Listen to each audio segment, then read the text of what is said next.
একটা প্রশ্ন দিয়ে শুরু করা যাক। আচ্ছা, জীবনের বাধাগুলো কি আমাদের সত্যিই আটকে দেয়, নাকি আরও শক্তিশালী করে তোলে?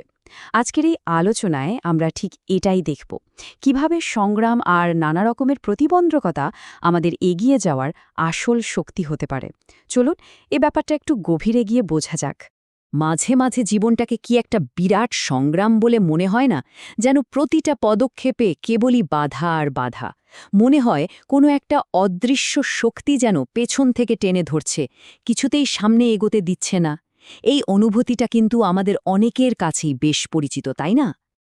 তো এই যে একটা সার্বজনীন হতাশার কথা বলছি, এই পিছিয়ে পড়ার অনুভূতিটা আসলে কি?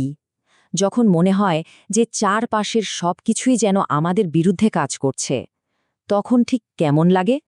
ব্যাপারটা অনেকটা এরকম, যখনই কোনো কিছুতে সফল হতে যাবেন ঠিক তখনই দেখবেন নতুন একটা বাধা সামনে এসে হাজির।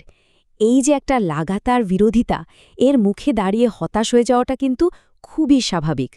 অনেক সময় তো মনে হয় এই চক্র থেকে বোধহয় আর বের হওয়া যাবে না।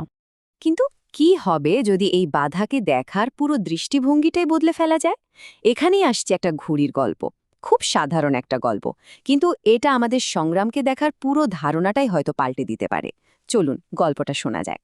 একটু ভাবুন তো, একটা খোলা মাঠ, সেখানে এক দাদা আর তার ছোট নাতি মিলে একটা ঘুড়ি ওড়াচ্ছে। আর ঘুড়িটা দেখুন, বাতাসের বিপরীতে রীতিমতো লড়াই করে আকাশে মাথা উঁচু করে উঠছে।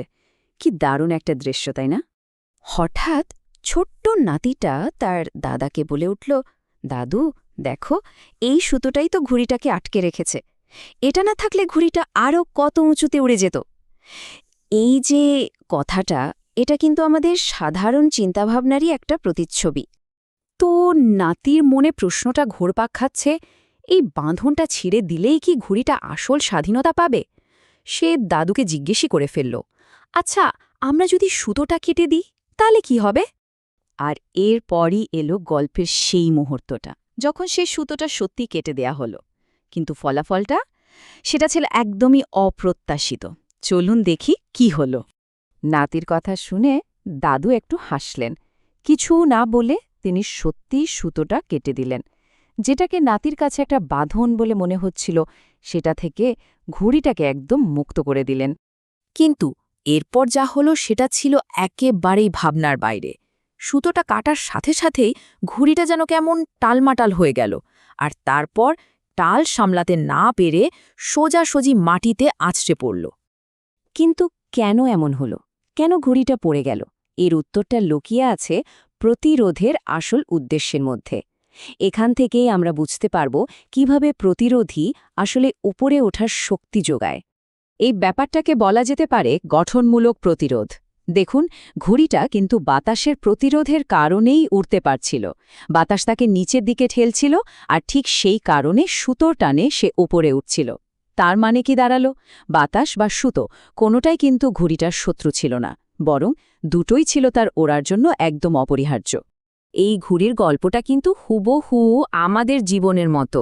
এখানে বাতাসের প্রতিরোধটা হলো আমাদের জীবনের নানা চ্যালেঞ্জ আর বাধা, আর ওই যে সুতোর টান, ওটা হলো আমাদের লক্ষ্য আর শৃঙ্খলা, যা আমাদের সঠিক পথে ধরে রাখে। আর এই দুটো মিলেই তৈরি হয় ওড়ার ক্ষমতা, মানে আমাদের শক্তি আর বৃদ্ধি। তাহলে এই শিক্ষাটা আমাদের নিজেদের জীবনে কিভাবে কাজে লাগানো যায়? চলুন এবার ভাবা যাক আমাদের নিজেদের বাতাস কোনটা, আর কিভাবে বা তাকে কাজে লাগিয়ে আরও উঁচুতে ওঠা সম্ভব। তাহলে মূল ব্যাপারটা কি দাঁড়ালো? প্রথমত, বিরোধিতা মানেই কিন্তু শত্রু নয়। দ্বিতীয়ত, শক্তি অর্জনের জন্য চ্যালেঞ্জগুলো ভীষণ জরুরি।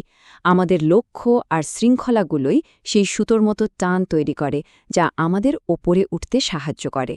আর আসল স্বাধীনতা কিন্তু প্রতিরোধ ছাড়া বাঁচার মধ্যে নেই, বরং প্রতিরোধকে ব্যবহার করতে শেখার মধ্যেই আছে।